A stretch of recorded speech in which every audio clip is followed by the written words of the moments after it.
Tiyasha time story নতুন একটা ভিডিওতে আপনাদের সবাইকে স্বাগত জানাচ্ছি। আশা করছি সবাই ভালো আছেন, সুস্থ আছেন। আমিও ভালো আছি। স্নান সেরে কিন্তু ছাদে উঠেছিলাম একটু রোদ্দুর পোয়াতে। তারপর ছাদ থেকে নেমে এসে আজকের নিত্য যে পুজোটা সেটা করে নিয়েছি। তো ভগবানকে তো আগেই ফুল দিয়ে সাজানো ছিল। মা পাতলা যে গুড় হয় সেই গুড় নিয়ে এসেছিলো, সেই গুড় দিয়েই আজকে ভোগটা দিয়েছি। তার আগে সন্দেশের ভোগ দিয়েছিলাম। তো সন্দেশটা তুলে নিয়ে তারপরে ওখানে গুড়ের ভোগটা দিয়ে দিয়েছি। তো আমার পুরো ভগবানের জায়গাটা দেখুন, এটাই আমার বৃন্দাবন। সারাটা দিন কিন্তু আমার এইসব নিয়েই কাটে।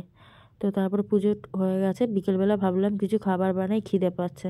তাই বাড়িতে বড় বড় ব্রেড ছিল, ব্রেডগুলোকে ছোট ছোট করে কাঁচি দিয়ে কেটে নিয়েছি। আপনারা পারলে ছুরি দিয়েও কাটতে পারেন। এখানে কিছুটা টমেটো, কিছুটা পেঁয়াজ, কিছুটা ক্যাপসিকাম নিয়ে নিয়েছি। সাথে লাগবে বাটার, পরিমাণ মতন বাটার লাগবে। আর সাথে লাগবে রোজকারের যে গুঁড়ো মশলা আছে সেগুলো। তো এখানে ব্রেডটাকে কিন্তু আমি বাটার দিয়ে খুব ভালো করে ফ্রাই করে নেব। তো এখানে কড়াইয়ে বাটার দিয়ে ফ্রাই করে নিচ্ছি। তো একটু কড়কড়ে মতন হয়ে গেলে তারপরে কিন্তু নামিয়ে রাখবো। তারপরে ফ্রাইং প্যানের মধ্যে সাদা তেল দেব। এখানে হয়ে গেছে দেখুন। ফ্রাইং প্যানের মধ্যে সাদা তেল দিয়ে দেব গোটা জিরে। তো গোটা জিরেটা আমার একটু বেশি পরিমাণেই পড়ে গেছে, যাই হোক খেতে ভালো লাগছিলো, বেশ ঝাঁঝ ঝাঁঝ লাগছিলো। তো এখানে গোটা জিরে ফ্রাই হয়ে গেছে। এরপর কিন্তু আমি পেঁয়াজটা দিয়ে দেব। তো পেঁয়াজটা দিয়ে খুব ভালো করে ফ্রাই করে নেব। পেঁয়াজটা যখন একটু নরম নরম হয়ে যাবে তার মধ্যে কিন্তু টমেটোটা দিয়ে দেবো, কারণ টমেটো গলতে সময় লাগবে।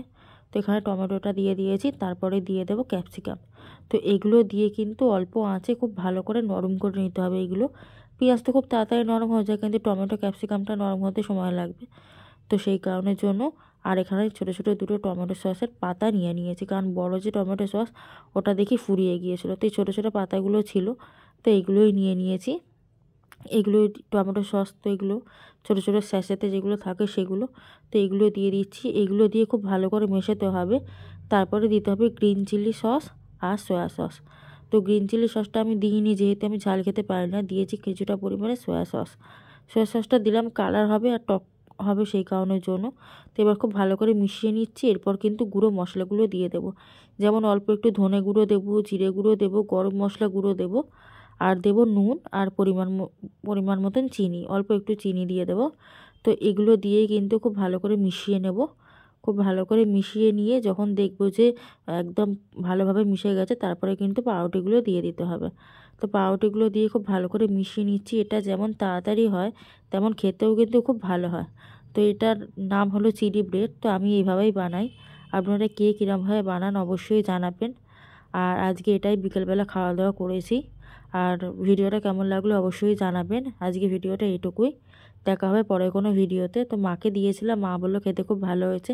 এটা আমি আগে বহুবার বানিয়েছি, আবারও আজকে বানালাম, কিন্তু আজকে বানালাম অনেক দিন পর। আজকের মতন গুড বাই।